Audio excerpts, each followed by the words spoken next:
Hola, bienvenidos. Hoy no voy a decir una nueva emisión, hoy voy a decir nuestra última emisión del año. Cerramos el año con todo. Esto es Derecho a Réplica, un programa producido por Multimedios Nova Realpolitik Televisión. Hoy vamos a hablar de un tema complejo, complicado, que lo estuvimos tocando todo el año, que lo estuvimos viviendo todo el año. Tema pandemia. Para eso lo tenemos al secretario de Salud, Enrique Rifurcat. Lo dije bien, ¿no? ¿Cómo estás, Enrique? Muy buenas noches. Buenas noches y muchas gracias. No, gracias a vos por estar presente. Bueno, hoy vamos a brindar un poco de toda la información de lo que estuvo pasando durante todo el año. Para eso no me voy a alegrar porque tuvimos un año bastante complicado con el tema de la pandemia. ¿Cómo lo llevo? ¿Cómo se desarrolló el SAME para esto? Bueno, en realidad no fue el SAME solamente, sino toda la Secretaría de Salud, ¿no? Pero creo que el que esto haya pasado cuando ya tuvimos un servicio de emergencias propio, municipal, que ya estaba consolidado, porque el SAME arrancó en el 2017, con ya un cierto recorrido, creo que fue una de las patas y de los sostenes más fuertes que hemos tenido en nuestro municipio para poder afrontar la pandemia. ¿Sentís que el municipio estuvo a la altura de las circunstancias en la ciudad de La Plata en la pandemia? ¿Cómo lo viviste vos de tu lado en la ciudad de La Plata esto? Bueno, cuando estamos frente a la pandemia y viendo que tuvimos vecinos que fallecieron y un número de 22.000 más o menos de casos, decir que estuvimos bien, digamos, suena feo, ¿no? Pero si nosotros hacemos un poco del análisis retrospectivo y nos vamos a marzo y pensamos cómo nos imaginábamos para esta altura, y decimos la verdad que nos imaginábamos mucho peor de lo que realmente estábamos. O sea, creo que en una ciudad que ronda los 900.000 habitantes, tener 20.000 casos, 22.000 casos, creo que nosotros nos veíamos a principio de año con un panorama mucho peor. O sea, creo que el trabajo que se hizo del municipio terminó dando un buen resultado. Las comparaciones para mí son odiosas y no me gusta comparar con otros, pero mirando simplemente los números de municipios vecinos y en las tasas cada 100.000 habitantes de contagios y todo el otro, vemos que en lo que pasó en estos 9 meses estuvimos menos mal que el resto, ¿no? O sea que creo que esa conducta que nosotros trabajamos mucho desde lo preventivo, más que trabajar sobre el hecho consumado, creo que dio resultado.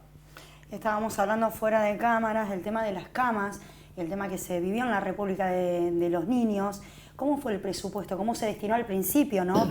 El presupuesto para lo que es las camas, los lugares de internaciones. ¿Cómo lo viviste vos, el pánico ese que hubo? Bueno, en realidad nosotros por ahí hicimos una inversión en esto, que no fueron grandes inversiones, ¿no? Creo que la inversión más grande del año fue en lo de equipo de protección personal, al menos en el área de salud de nuestra Secretaría. Si bien nosotros teníamos un aporte, el municipio invirtió mucho en eso, por eso desde el comienzo, no sé si se acuerdan, el primer caso que nosotros tuvimos fueron unos casos sospechosos, ¿sí? No caso confirmado, fueron unas turistas españolas que estaban en un hotel céntrico de la ciudad y que habían ido a comer a un restaurante muy concurrido y al día siguiente tenían fiebre y tos. En ese momento, a una de las dos turistas se la estudió en ese momento se estudiaba primero para ver si tenías gripe y otros virus respiratorios. Si era positivo para eso, no se estudiaba coronavirus. Bueno, había dado positivo para gripe A puntualmente, y entonces no se la estudió para coronavirus. En España en ese momento había muchos casos y hoy mirándolo muy probable que haya sido un coronavirus, pero bueno, en ese momento se trabajaba de esa manera. Cuando nosotros tuvimos ese primer caso y fuimos a atender a esa paciente, los médicos del SAME fueron ya todos vestidos con los trajes esos que acá en Argentina en ese momento no se veían, que se veían por televisión solamente en China. Y cuando... Claro, venían tipo marcianito, con el traje plateado. Con el traje blanco, con antiparras, con máscara. Medio como viajemos a la luna era todo, ¿no? En ese momento salió esa foto en la tapa del diario. Muchos médicos nos plantearon, están infundiendo... Mirá, nosotros queremos que el personal nuestro no se enferme. Ya desde enero, cuando nosotros vimos la República de los Niños, también empezamos a hacer una inversión en compra de equipos de protección personal. Después no fueron suficientes, obviamente, porque la pandemia... arrasó, digamos, entonces todo el personal médico estaba muy asustado, yo estaba muy asustado, si creo que todos los vecinos hacen memoria cuál era el comportamiento que tenían en abril, mayo o junio, es muy diferente al que tienen hoy. Nosotros en ese momento yo no quería ir a mi casa, yo le había planteado a mi señora de irme de casa Y mi señora, si te vas, no volvés nunca más. Me dice, ¿a dónde te vas a ir? No te lleves el uniforme, llévate la valijita. Claro, ¿a dónde te vas a ir? Vos te quedás acá. Mi hijo, yo trataba de no verlo porque tenía miedo de yo estar contagiado y contagiarlo. Y yo llegaba a casa a las 11 de la noche y alcohol era por todos lados. La piel, nos destrozamos la piel, le echamos alcohol. Bueno, todo eso después vimos que fue exagerado por ahí. Claro, ahí está claramente el pánico, como hablábamos, el pánico a nivel mundial y los medios que, como siempre digo, son, viste, ciertamente morbosos. En cuestiones así no tuvieron piedad tampoco algunos medios de inculcar el pánico a la gente. Y creo que en estos casos el trabajador de la salud lo vivió de una manera con más miedo que la persona que por ahí se resfriaba y no sabía que tenía. Sí, el trabajador de la salud, al ser el que está expuesto, al ser el primer contacto, claro. Obviamente que tenía más temor y todos teníamos más temor. Pero siempre el planteo es fundamentalmente con la gente del SAME, que esa era la primera línea de batalla realmente, y los médicos de guardia de los hospitales. Esa es la primera línea, porque esos son los que tienen el primer contacto, sobre todo más los que trabajan en el extrahospitalario.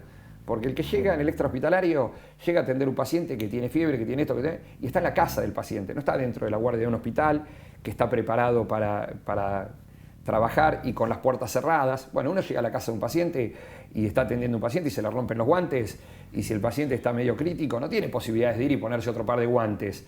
No. Imagínate que están atendiendo a un familiar tuyo, se le rompen los guantes al médico, para que me voy a poner otro par de guantes. La gente le come los ojos.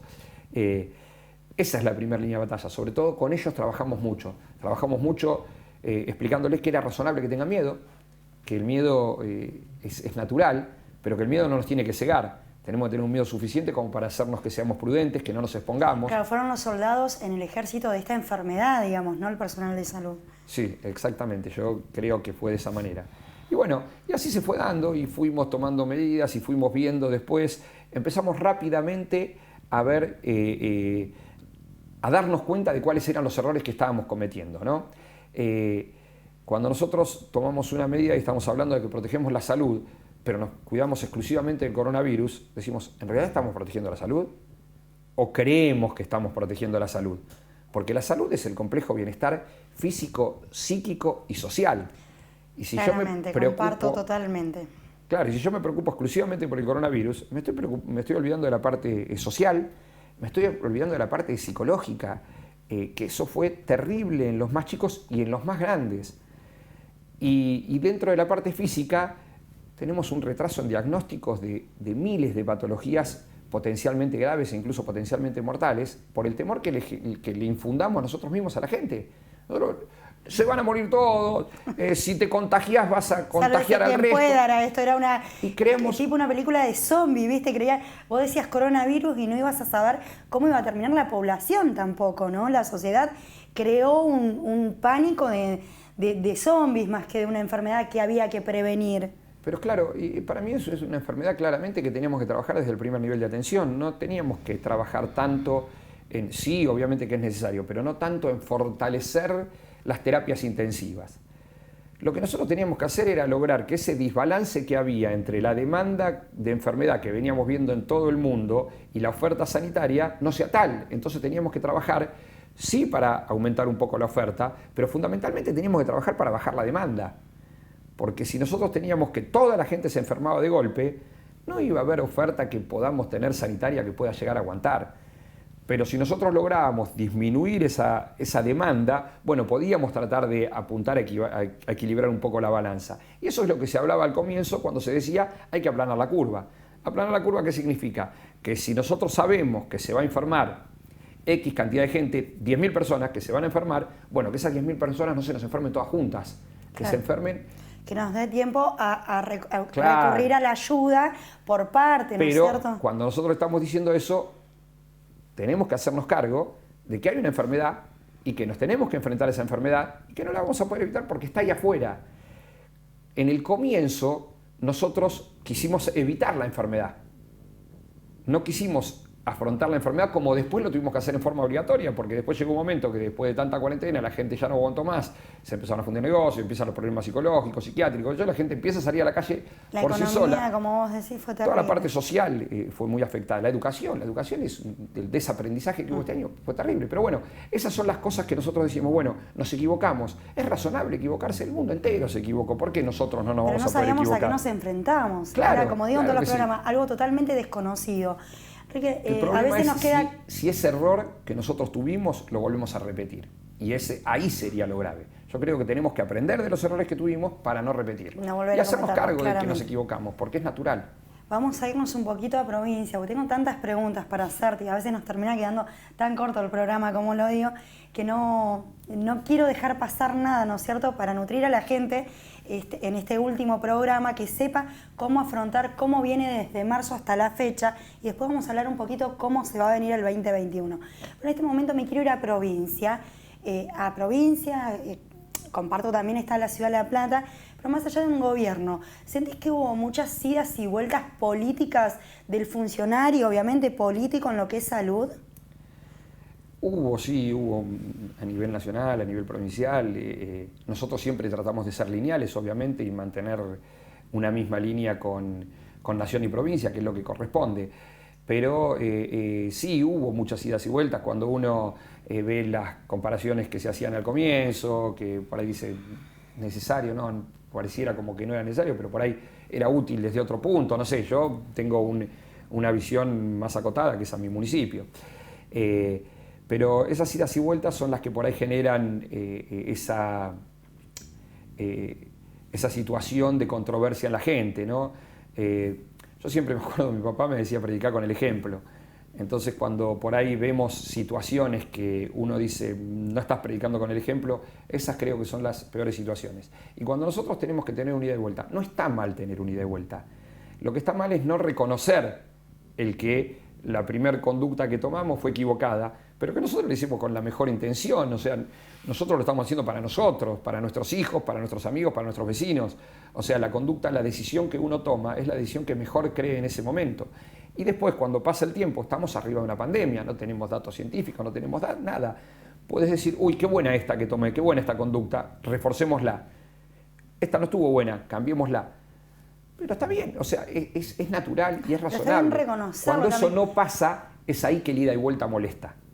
Está bueno reconocerlo, como decías vos también, y yo creo que es bueno no mezclar la salud, porque mucha gente siente y presiente que también se ha utilizado un poco esta pandemia terrible que nos tocó vivir, este año terrible, para algunas ciertas plataformas políticas, ¿no? ¿Vos sentís lo mismo del lado de salud? Yo soy más técnico que político y por ahí soy bastante irascible y poco... Y no soy políticamente correcto, entonces por ahí no alcanzo a percibir situaciones que desde lo político se pueden manejar de una manera en beneficio común y que por ahí uno la puede tomar como diciendo vos estás tratando de sacar rédito político. Entonces por ahí es un tema en el que me cuesta... creer que puede... Sí, no me siento una palabra autorizada, pero uno ve muchos idas y vueltas políticos que dice esto lo están utilizando porque políticamente sirve o en realidad al tomar esta conducta que políticamente te posiciona y demás, haces que llegue mejor a la gente. Por eso es lo que yo digo, no me siento una persona idónea en el tema, ¿no? Yo en la política entré hace muy poco. Pero hablamos sí, de tu punto de vista desde el comienzo, de marzo a la fecha. ¿Sentís que hoy por hoy que hay un poco más de conocimiento, hay un poco más de aprendizaje sobre esta pandemia, ¿se puede llegar a utilizar para alguna plataforma política esto? ¿Se puede hacer política no con sé una para pandemia? el futuro, yo creo que ahora ninguno trató de hacer política. Por ahí sí, a mí, si me decís cosas puntuales que me molestan, a mí me molesta cuando uno tiene que utilizar algo que no es cierto como para poder justificar una idea. Entonces, cuando decimos el sistema de salud estaba destrozado. El sistema de salud está destrozado desde hace 30 años. No se destrozaron en los últimos 4 años. Si nosotros vamos a los hospitales provinciales, todos los hospitales que tenemos en la ciudad de La Plata son provinciales, pero que están dentro de nuestro municipio, en todos esos hospitales lo podemos ver, las obras que se han hecho. Todos los hospitales de La Plata tienen las guardias nuevas.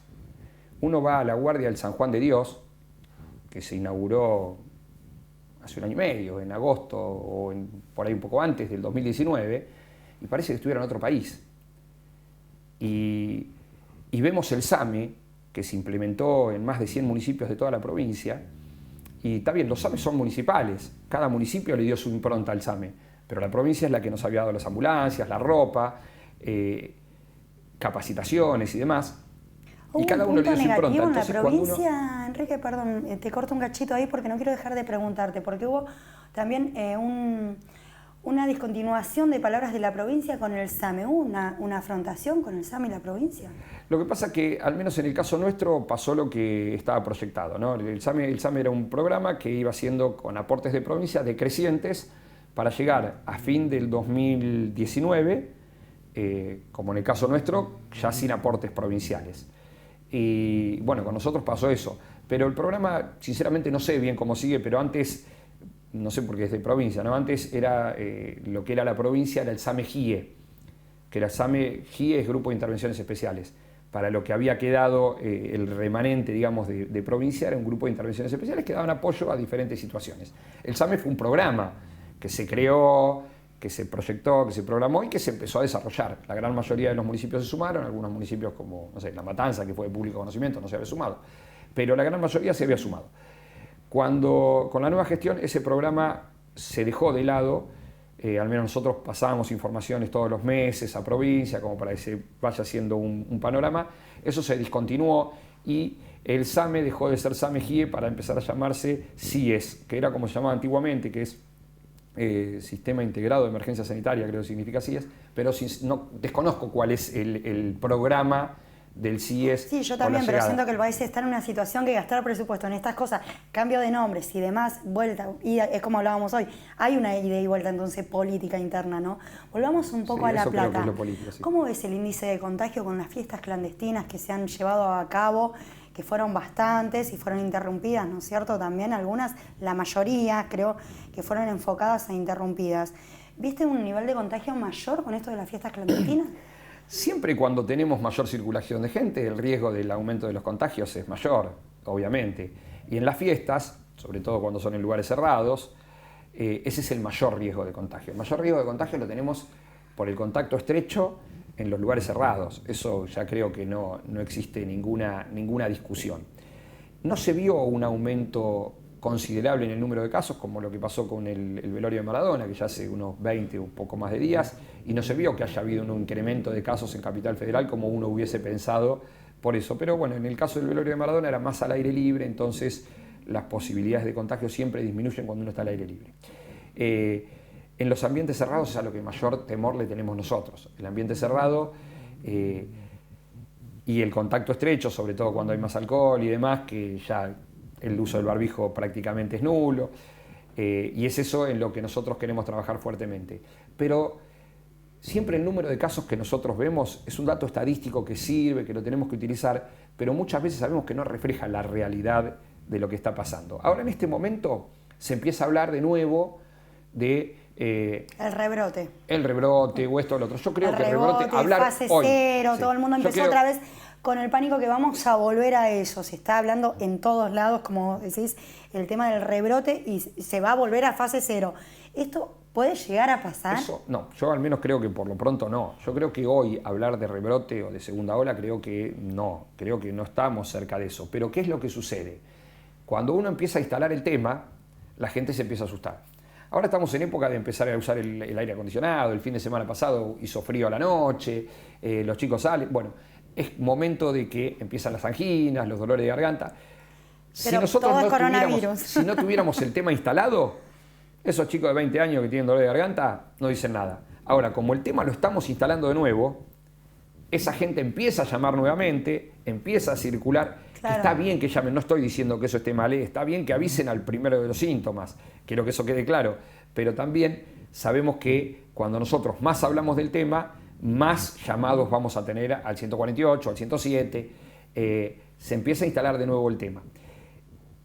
Cuando los contagios, el aumento del número de casos es en la población adolescente, es menos probable que nos enteremos. ¿Por qué? Porque la población adolescente generalmente la sintomatología es menor, tienen sintomatologías banales y La mayoría de las veces no le dan trascendencia porque como tiene sintomatología banal, un día fiebre, un día dolor de garganta, algo por el estilo y ya no tienen más nada, es poco probable que lleguen a un estudio, que lleguen a hisoparse. Entonces, si no se hisopan, es un caso que pasó por alto. Eso es lo que pasa generalmente con los adolescentes. Se viene el tema de Navidad, Año Nuevo, verano, el pánico, como decíamos recién, de un rebrote, que ya, bueno, quedó bastante claro. Se viene otra polémica, otra problemática, otro tema de salud que la ciudad de La Plata vivió el año pasado con el tema del dengue, porque creo que fue uno de los años que más también se vio, ¿no es cierto?, el tema del dengue en la ciudad de La Plata. ¿Cómo lo estás viendo? ¿Cómo se están preparando para esto de un rebrote, como dice la gente, y de un dengue en verano? Ahí tenemos dos temas, ¿no? El dengue siempre nos preocupa, siempre nos preocupó. El dengue nosotros lo empezamos a trabajar desde el 1 de agosto. O sea, el 1 de agosto nosotros arrancamos la campaña del dengue de invierno. Es fundamental la conducta, en las dos patologías, es fundamental la conducta del vecino. En el dengue nosotros precisamos, digamos, el mejor tratamiento para el dengue es evitar que exista el vector que nos va a contagiar, que es el mosquito.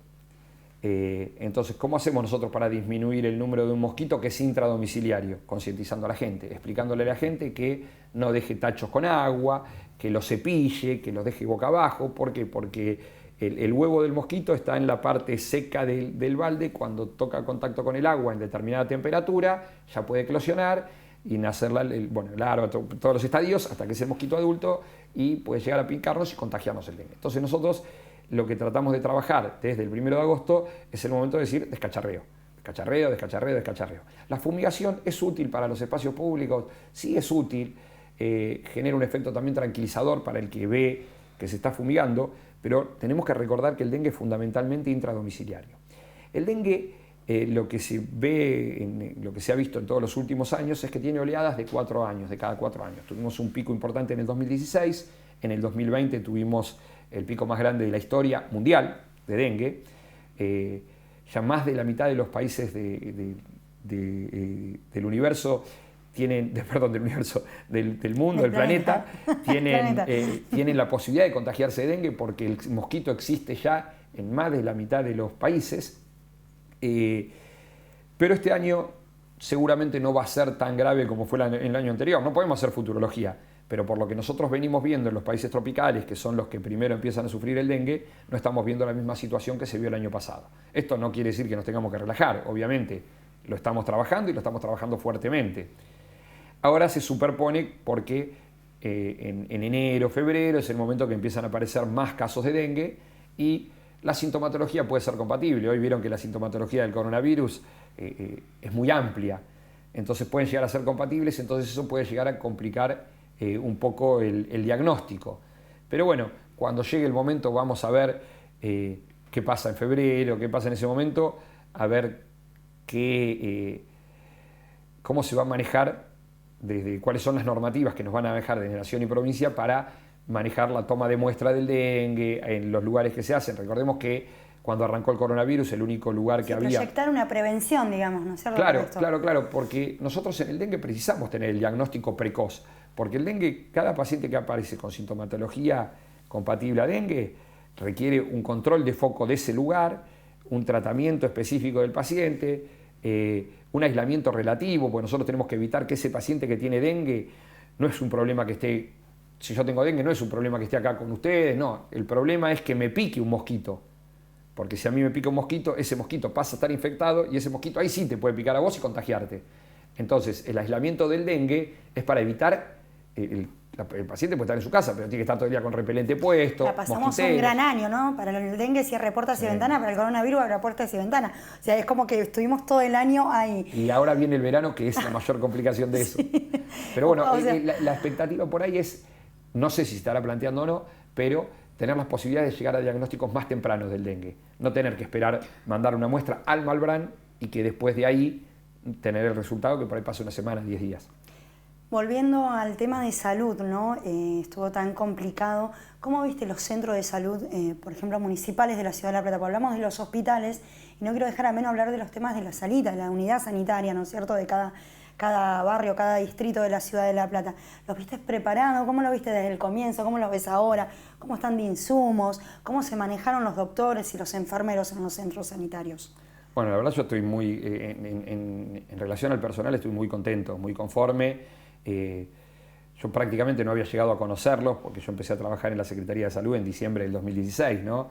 Yo no había llegado a recorrer todos los centros de salud y ya estábamos con un terrible trabajo porque estábamos arriba de la pandemia y teníamos que reformular el trabajo de los 47 centros.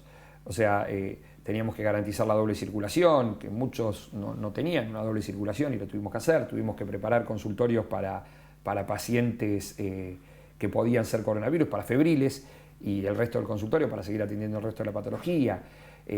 ¿Contaron con unos insumos suficientes para preparar todo esto y bueno, proyectar una ola de contagiados en las unidades sanitarias? Sí, inicialmente tuvimos problemas de insumo como tuvo todos lados porque no había.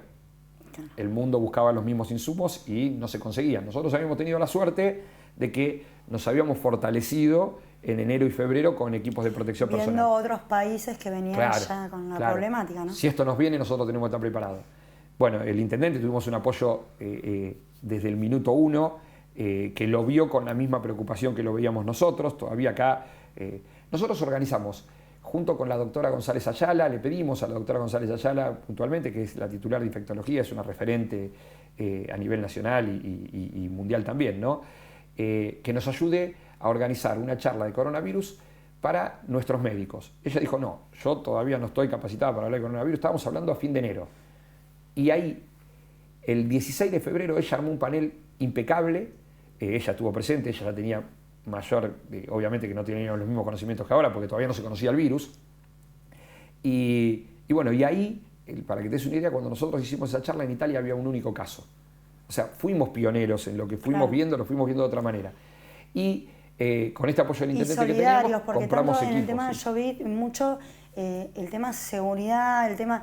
el vecino se solidarizó con la gente de los trabajadores de salud como con el posible, ¿no es cierto?, contagiado, o, si bien el temor estaba y el aislamiento existía, fue muy solidario y fue muy obediente con la primer fase 0. Fue muy obediente el platense, eso lo quiero destacar porque la verdad que yo iba a trabajar y veía las hojas en la calle. Fue muy obediente y creo que eso nos llevó también a tener una ciudad con mucho menos contagio, ¿no?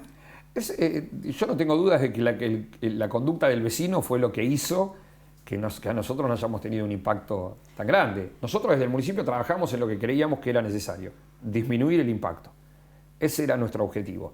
¿Cómo? Haciendo que los vecinos se cuiden cada uno, porque para nosotros esto era de atención primaria. Nuestros dos pilares de trabajo fueron lo que arrancamos a hacer en abril, mediados, fin de abril, que era el ir a tocar timbre puerta a puerta, para hacerles el test del olfato y controlar la temperatura, que el test del olfato todavía no estaba en el protocolo nacional. Claro. Y después surgieron los detectar, que a esto que nosotros hacíamos se le agregó el testeo. Eso y el seguimiento telefónico de los casos, para mí fueron los dos pilares fundamentales en el tratamiento o en cómo afrontar la pandemia desde el municipio. Y creo que hoy lo vemos como medidas asertivas esas.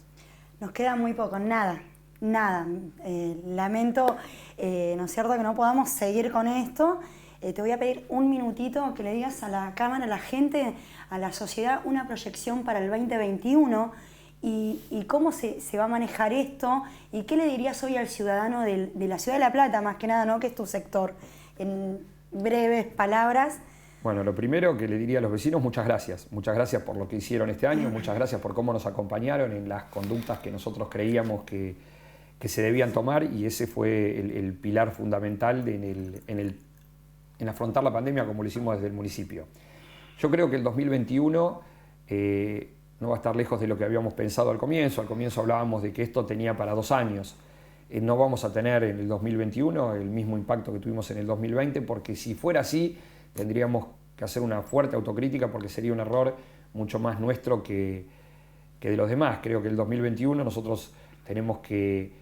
Ya vamos a tener vacunas, no sé si van a estar en enero, en febrero, en marzo, pero ya vamos a tener vacuna. Eso va a hacer que el impacto ya disminuya mucho, pero fundamentalmente vamos a tener experiencia. Vamos a tener nuestra propia experiencia y vamos a saber aprovechar estos meses de diferencia que tenemos con el hemisferio norte, ¿no? Ellos ahora están viviendo una segunda ola. Bueno, la segunda ola a nosotros no nos tendría que afectar de la misma manera, porque si no ahí realmente estaríamos tomando conductas equivocadas. O sea, soy optimista para lo que viene, pero soy realista en función de saber que el virus va a estar.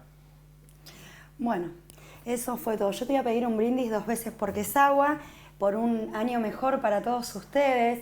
Bueno, nada, siempre fin de año y Navidad es como que es algo, viste, renovado para decir los deseos. Hoy no vamos a tener sponsor, sí le vamos a agradecer a Joyería Evans y a Seguros AB que estuvo con nosotros, porque hoy creo que el programa fueron ustedes, como fueron todo el año. Si ustedes no hubieran estado de ese lado, nosotros nos podríamos haber estado acá, informarlos y nutrirnos del conocimiento y de la gente que realmente sabe. En especial le voy a agradecer al Realpolitik, a nuestro director Santiago Sautel, a los chicos detrás de cámara, muchísimas gracias por este año increíble. La verdad que una gran familia, un equipo impresionante se formó y les estoy inmensamente agradecida. Bueno, nada más que decir, a Multimedios Nova muchísimas gracias, Mario Casalongue, por haber confiado en mí desde años trabajando. Y Enrique, muchísimas gracias. Brindamos por un año mejor para todos y nada, nos vemos la primera semana de febrero. Eso fue todo. Hasta acá llegamos. Esto fue Derecho a Réplica TV, un programa que produce Multimedios Nova, Realpolitik Televisión y conduce Silvia Celini. Gracias y un mejor año. Muchas gracias. 2 veces porque es agua. Nos vemos el próximo año.